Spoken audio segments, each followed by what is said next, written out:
इयत्ता 8वी, कविता 9वी, विद्या प्रशंसा. चला तर मग पुढच्या ओळींमधून कवी आपल्याला काय सांगत आहेत ते आपण पाहूया. या साऱ्या भुवनी हितकर, विद्येसारखा सखा नाही.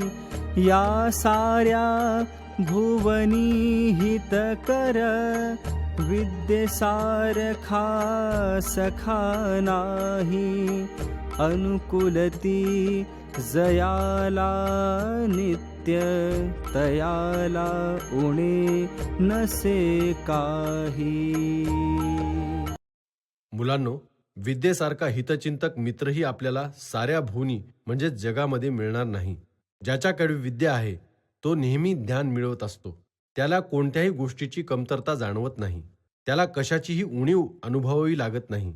शिक्षणामुळे माणसाची प्रगती होते. त्याला रोजगार, मान सन्मान आणि प्रतिष्ठा मिळते. चला तर मग पुढच्या ओळींमधून कवी आपल्याला काय सांगत आहेत ते आपण पाहूया. गुरु परी उपदेश करी, संकट समयी उपायही सुचवी. चिंतित फळ देऊनिया, कल्पतरू परी मनोरथा पुरवी. विद्या आपल्याला गुरुपरी म्हणजेच गुरुप्रमाणे उपदेश करत असते. कोणतेही संकट आले तर त्यातून बाहेर येण्यासाठी मार्ग दाखवत असते. संकटाच्या वेळी उपायही सुचवते. मुलांनो, विद्या कल्पतरूप्रमाणे आपल्याला चिंतित फळ देते, म्हणजेच मनात ठरवलेल्या इच्छा पूर्ण करते. सर, कल्पतरू म्हणजे काय? कल्पतरू म्हणजे एक काल्पनिक वृक्ष आहे जो आपल्या मनातील इच्छा आकांक्षा पूर्ण करतो असे मानले जाते.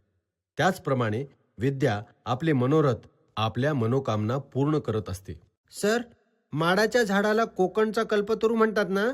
होय, तर माडाचे झाड कोकणी जीवनात अनेक वस्तूंचा पुरवठा करते, जसे नारळ, घर साकारायला झापं, हिरांची केरसुणी, काथ्याच्या दोऱ्या, पायपुसणी, म्हणून त्याला कल्पतरू असे म्हणतात. चला तर मग पुढच्या ओळींमधून कवी आपल्याला काय सांगत आहेत ते आपण पाहूया. या परी सकल सुखे जी देई, दुःखे समस्त जीवारी.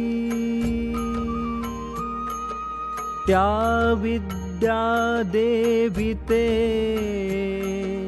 अनन्य भावे, सदा भजा भारी. विद्या ही अशी गोष्ट आहे की जी सकल म्हणजे सर्व प्रकारची सुखे आपल्याला देते. दुखे समस्त जी वारी म्हणजे सगळी दुःख दूर करते. विद्येमुळेच माणसाच्या दुःखाचे निवारण होते. आपल्याला नेहमी सुख देणारी विद्या ही देवी आहे. त्या विद्या देवीला आपण मनापासून आणि नेहमी भजायला हवे. म्हणजेच देवीसारख्या विद्येची नेहमी आराधना, उपासना करायला हवी. तेव्हाच ती आपल्याला प्राप्त होईल. अशा प्रकारे कवींनी विद्या प्रशंसा या कवितेच्या माध्यमातून विद्येचे आपल्या जीवनात असणारे असाधारण महत्त्व आणि विद्येची महती सांगण्याचा प्रयत्न केला आहे.